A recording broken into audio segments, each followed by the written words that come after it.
Hello everyone, so here it is 190 cylindrical reservoir which is 19 centimeter. It have a 50 that is 5 centimeter diameter. At the top we have a top G1 buffer threading, so you can fill liquid or coolant from here.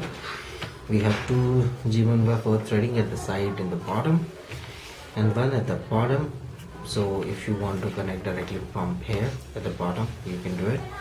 We will give you two side male fittings, so you can connect it here and the pump with it at the bottom, so it will be like this. And along with G1/4 two side fitting, we will give you two compression fittings to connect tubing with 8 diameter, which is our tubing diameter. We will give you two water stopper, one for the top and one for either for the side or for the bottom.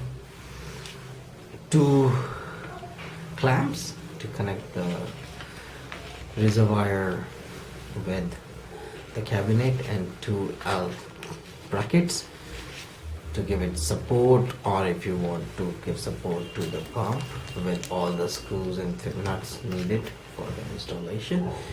So at Sony Computer Technologies Private Limited are leading manufacturers of liquid cooling kit in India. So do contact us if you need any of our product or you have any query regarding CPU liquid cooling.